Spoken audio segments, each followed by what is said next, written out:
Hey everybody, welcome back to Magic Stew. We have Kyle Ott, Liam Duffy, and this is going to be our second episode that we're actually going to put on YouTube. Yeah, but 9 of them got recorded, yeah. Of the Ixalan block Hotseat. Now, for those of you who have never watched the Hotseat before, it works a little bit like this. Liam has selected 10 cards. I'm going to go through as many of them as I possibly can. We'll do 5 now and maybe 5 in another video if we can. Works for me. 5 now and 5 here, which is actually a great segue into how we rate these cards. I give every card a score from 1 to 5, with 1 being an absolute dumpster fire of a card, and 5 being something that I would probably name my firstborn child after. I think that what we're going to see with these particular uncommons, we only do this with uncommons if you haven't seen the first one, because a lot of people talk about the commons, a lot of people talk about the rares. Uncommons don't get a tremendous amount of attention, so the point of this is, but they're very important. Would this be a first pick in draft? Would this be a terrible card to play in draft, etc.? Yeah, a 1 is basically unplayable. A 5, like I said, I would name my firstborn child after it. But a 5 is something you're going to whirlwind slam in a draft. Sometimes you'll hear me do like a 4.5 for like a really good card that just barely misses the cusp of a best, bomb. but it's really good. Yeah. To give you a little context, for something like Charging Monstrosaur from Ixalan would be a 5. That card is incredible. You could first pick it. I myself am going to name my first daughter Charging Monstrosaur, which after, subbing for first graders, it's about true. But a 1 would be something along the lines of, I can't think of a good uncommon, but Ashes of the Abhorrent is an abhorrent card. Probably a 1. Not even, it's like a 0.01, something like ridiculous. I have a theory that as we're going through Rivals of Ixalan cards, we're going to find that Rivals of Ixalan saved the Ixalan block. Yes, when it comes to standard, when it comes to draft, when it comes to modern, everything. I don't know about standard, but it definitely. I feel like it did. I personally. Vampires is better now, but I think that has more to do. Merfolk is on the board, completely on the board. True. In standard. It's like, I wouldn't go. Well, we'll have a standard discussion. We'll have a standard hot seat later, but because I've got some thoughts on standard. I think everybody has some thoughts on standard, but I know everybody has some thoughts on modern now that Jace is back. Yeah. Oh, Richard Garfield, protect us. All right. Hot seat time, boys and girls. I have one more thing for those of you who have never seen this before. I have not looked at these cards yet. So Liam has actually randomly selected these. I have not seen these cards. I don't know what to expect. This is just off the cuff, helping you guys out a little bit. It does go along a little bit with our Draft Bootcamp series, which you should check out the last Draft Bootcamp video if you have not yet. We talk a little bit about some of the skills that we've been learning. All right. Close my eyes. Let's do it. And all 5 of the Draft Bootcamp videos are on our channel as a playlist. Yep. And as a free service to all of you who would like to get better at draft. All right. My eyes are closed. I am ready. We're good. Okay. Ooh. Our first card is Jungle Creeper, everybody. So for those of you who can't see it at home, Jungle Creeper is a 3 mana. I'll put a graphic up. So it's 1 black and a green for a 3/3 elemental creature. And it says for 5 mana, so 3 and then a black and a green. Return Jungle Creeper from your graveyard to your hand. This card is very, very strong. Individually, I would give Jungle Creeper something like a 3.5, maybe even a 4, depending on the deck that it's in. However, context is very important in Ixalan Limited, and black-green is unfortunately the weakest color combination still in the draft. It was basically unplayable. It was unplayable in regular Ixalan Limited, and although Jungle Creeper is an excellent addition, it's still rough. So while this would usually be like anywhere from like a 3 to a 4.5 in the right deck, or a 4. 4.5 is way too strong. But anywhere from like a 3 to a 3.5 in the right deck, because of how bad black-green is, I have to give it a 2. I do. I don't ever want to be in black-green in Rivals of Ixalan. It's the one color combination that Rivals has not been able to save. Here's my take on this card too. It's a great card. So you've got a 3/3 drop. Okay, cool. Which passes the vanilla test. Yes. With flying colors, might I add. The ability to return it from the graveyard to the hand, which is huge, awesome, and corrects one of Ixalan's traditional weaknesses, which was a lack of mana sinks. See, this is a potential mana sink. A never-ending 3/3 is sometimes enough to help win you a game. Later in the game, yes. Mid-game, I don't like it. Earlier in the game, I don't like it. I don't. You're spaying. Yes, you're spaying. So you're spaying. You're spending. Does this look like you can spay a Jungle Creeper? It's like all vines. Don't try it. Don't try. How do you breed this? You just attach it to a golem and just hope that it spreads, right. And then the golem breaks off into chunks, and it's just more Jungle Creepers. Yes. exactly. This is important logistical questions that we ask ourselves. How to breed jungle creepers? That's the content they come back for. Mm-hmm. Expect a manual on that in the near future. You're spending 5 mana to bring it back to your hand, and then you're going to spend another 3 mana to put a 3/3 out later in the game. So this is my thing. With cards like this, and let's just observe this in a vacuum. For example, let's say we're drafting Return to Ravnica Limited, right? For those of you that remember the Return to Ravnica, in which the Golgari, the Black-Green Guild, was a very big piece. This would be a 3.5 first pickable, not first pickable, but like a second to fourth pick card pretty easily. If you got like a good Golgari rare pack, like in pack 1, or you saw a couple signals that this were open, maybe somebody passed to 1 or 2 of these. It's great. See, because the thing is, you're thinking, oh, this is the only thing that you're going to do on turn 5, whereas I'm thinking, eventually this is going to come back. If your opponent is more aggressive, you're going to snap block this and either eat a combat trick, and then it doesn't matter because you get your jungle creeper back anyway, or trade your creatures off, which is fine because you're going to get your jungle creeper back anyway, or eat one of their smaller guys, and then your jungle creeper is going to come back when they eventually kill it. It doesn't matter. The only thing that really holds this back is the fact that black-green is such a weak color combination in Limited right now in the Rivals of Ixalan block. Really, realistically, and I think this would actually fix the problem, Wild Growth Walker should be a common. The 2-mana 1/3 that every time it explores, you gain 3 life and you put a +1/+1 counter on it. If that card had been a common, this black-green sort of explore archetype would be really good in Limited, I think. Gotcha. Because you could snap those up. It should have been a common, and they should have shifted it over to Rivals of Ixalan the same way that they did for Sailor of Memes and Legion Conquistador and Raptor Companion. They should have done that, and then this would have actually been a really good archetype because you could get a bunch of value from your explore creatures and then grind out the game. In a vacuum, card's a 3, maybe a 3.5 depending on your deck. Again, final score 3 to a 3.5 in a vacuum, but in the current Ixalan Limited environment, it's a 2, maybe a 2.5, which sucks because Jungle Creeper is the kind of card that I absolutely love. It's meat and potatoes, solid value, great stats, decent mana cost, and it's a mana sink. It's unfortunate. This is one of those things where context is very important though for a draft. So, R.I.P. Jungle Creeper with your 2.5. Our next card is Hornswoggle, which is 3 mana for perhaps one of the best sounding instants ever. Hornswoggle would be a good name for like a polka metal band. For Magic card or metal bands. I kind of wish it'd be awesome. That'd be a good one. The polka metal edition. Anyway, Hornswoggle is 3 mana, so 2 and a blue. For an instant that says counter target creature spell, you create a colorless treasure artifact token with sacrifice this artifact, add 1 mana to your mana pool. I don't mind Hornswoggle so much. This is like the textbook definition of your 23rd or your 24th playable. You're not super stoked about playing an Essence Scatter for 1 more mana, but there's definitely some added benefit to creating a treasure token.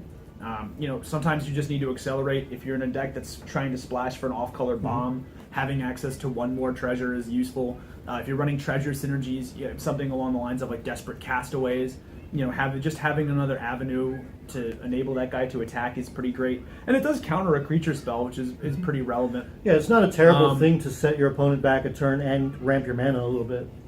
But I'm never a fan of like 3 mana counter spells in draft.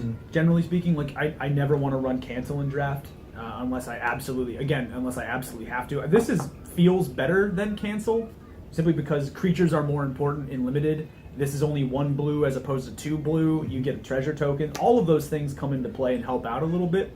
It's also important to note that City's Blessing is a thing in this format, so it's nice having a non-creature spell that still adds a permanent to the board to help you get City's Blessing. But all of those are pretty... Ooh, we have a gift. All of these are pretty limited things, skidooch, to add to its ability. I'd give it a 1.5, probably a 2. I mean, again, I'll play it if I need the 24th or the 23rd playable, but for the most part, Hornswoggle is a horns noddle. That was not my strongest pun. That's okay. We'll work on it. We'll workshop it. Okay, we had another interruption there. Owen's grandparents came and took him for the day, which was a big surprise to me. So we're back. We're back again. We just talked about Hornswoggle. We just talking about Hornswoggle. We're just talking about Hornswoggle, yes. Which is just what a beautifully named card. Hornswoggle. I love it. All right, card number 3. You ready for this? We are ready. Strength of the Pack is 6 mana for a sorcery, so it's 4 colorless, 2 green. It says put 2 +1/+1 counters on each creature you control. Wow. This card is a potentially game-breaking card I actually finally got the chance to play a blue-green deck the other day in Limited. You'd think that over all of the Ixalan drafts that I've done and all of the Rivals drafts that I've done, I would have gotten a chance to do it. A lot of people like forcing Merfolk, I've found, so I haven't really had a chance to try it. Guilty. Yes, but I did get to try it this time, and I have to say, Strength of the Pack was a standout card in that deck. However, I will tell you this right now. This card is not going to be what you want every single time. This is going to be one of those cards I'm going to give 2 scores for. One for the decks that want it, and one for the decks that don't. Now, the decks that don't want this, what do these look like a little bit? Green-red ramp, for example. Black-green good stuff with your jungle creepers, which as we went over is not a great archetype, but there it is. Don't necessarily want this card. Green-white dinosaurs, probably not so much, unless you can get a lot of things like Queen's Commission, for example, to help make some more vampire tokens. In those decks, Strength of the Pack is probably going to be a 1.5, maybe a 2. Most of the time for 6 mana, you're going to get like 2 +1/+1 counters on 2 or 3, maybe 3 different guys, at which point it is a strictly worse incremental growth, because it's just 1 more mana for the same thing that incremental growth does. However, in the blue-green deck that I played, where I spat out a ton of creatures really, really quickly on turn 6, this routinely got me 8 to 10 +1/+1 counters across, 4 or 5 different guys. Really good. Really good. So it goes from being like a 1.5 to probably like a 2.5, maybe even a 3 in those kinds of decks. But yeah, I think if you can go wide, and especially if you can go wide with flyers, which might not... Even if you can't go wide with flyers, like there's a ton of really decent unblockable creatures in the blue-green True, archetype. that's true. That's absolutely true. Or the other thing too, with stuff like, for I example... should say evasion in general. Evasion in general, but also anything that makes the tokens, like for example the Jungle Keeper, the 3 mana 2/2 that makes a 1/1 hexproof Merfolk token when it enters the battlefield.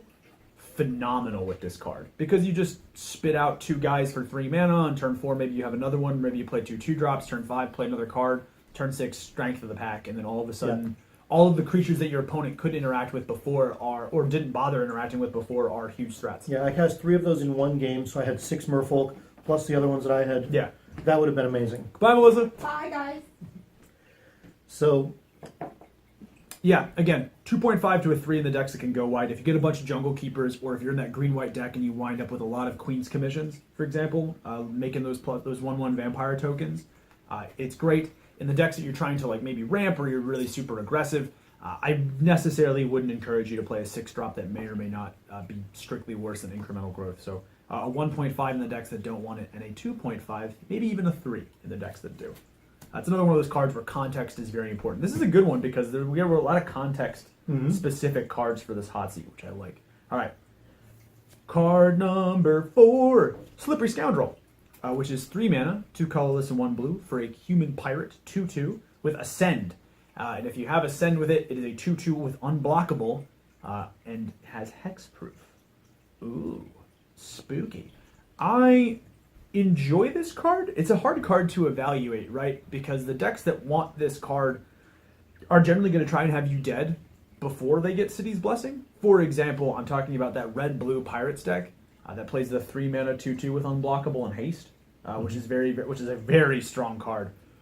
Oh, a very strong card. I actually talked about that in the last draft hot seat, which if you'd like to go watch, you can click on Owen's artwork right there in the video.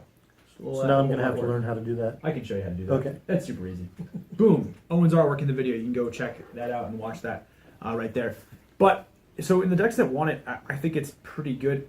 I almost feel like Slippery Scoundrel actually slots into a blue-black pirate control build, more or less, where you've sort of sat back. Maybe you've got City's Blessing because you played a couple Sailors of Memes, which is a card that I absolutely love. I love that we call it Sailor of Meme as a community-wide joke. I enjoy that. And then you can sort of just pick away your opponent with this, and there's nothing that they can really do about it.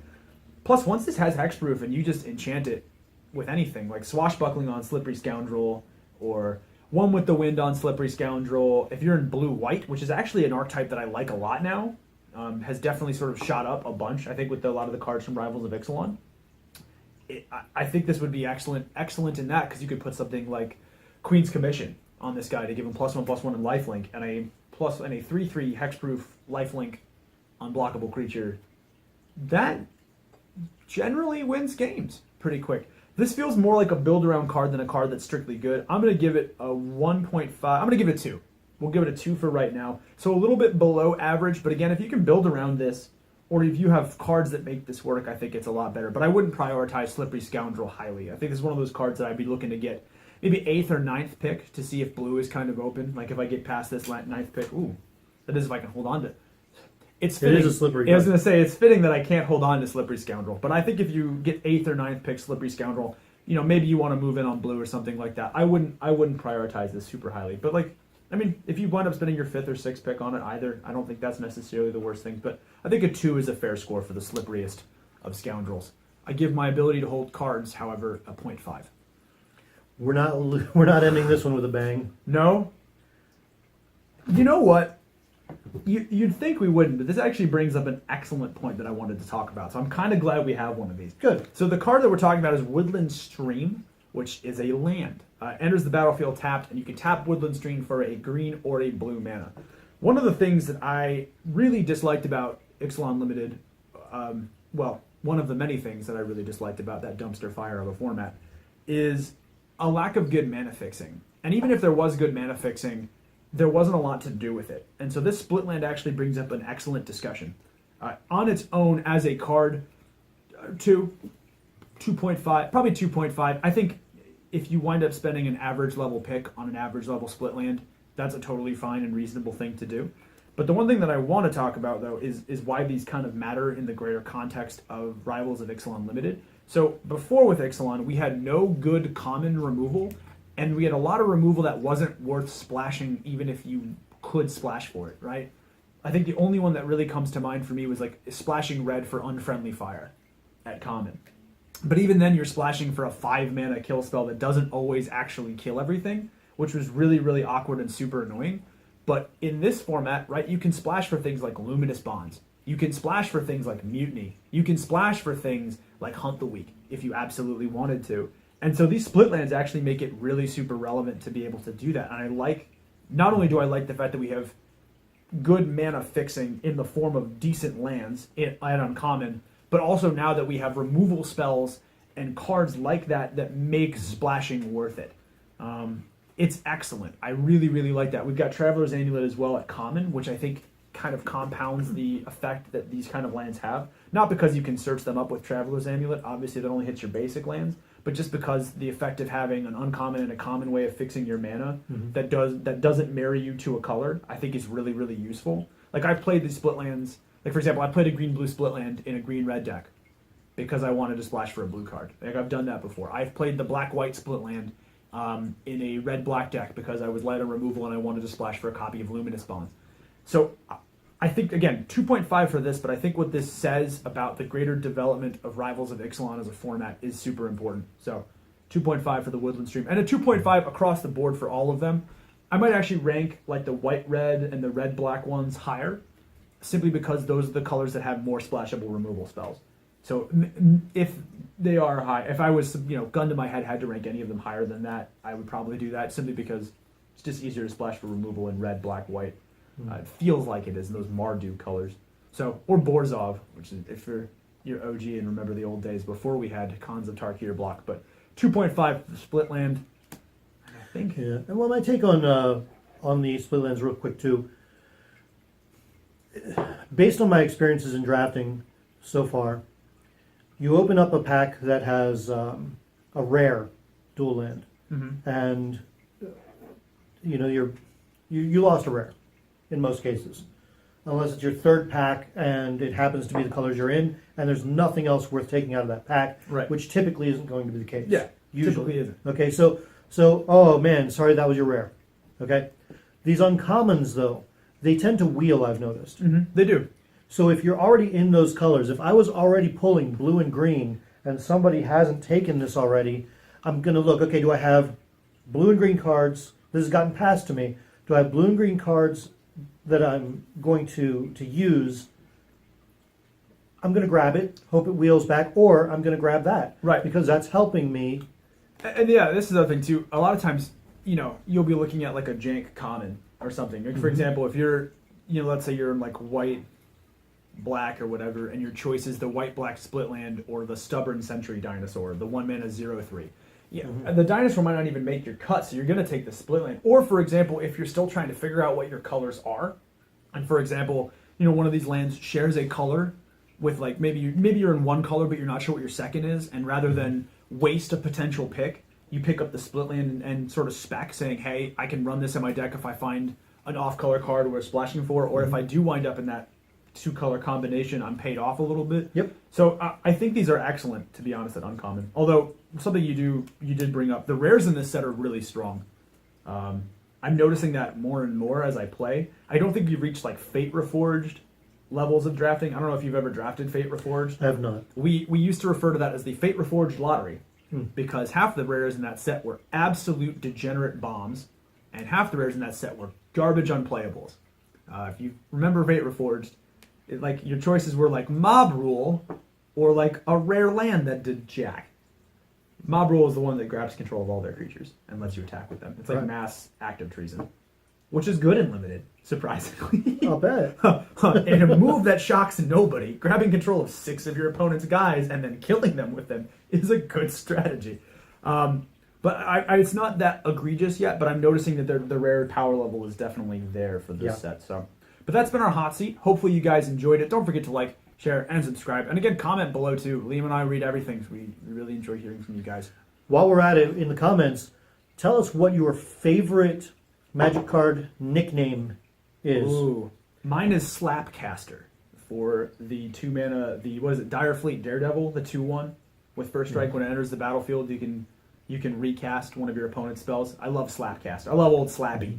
Yeah, it's my favorite. That's my favorite of the Ixalan nicknames. I for one still call Prodigal Sorcerer Tim. Tim? Some will call me Tim. Thanks again for watching. See you, everybody. Cheers.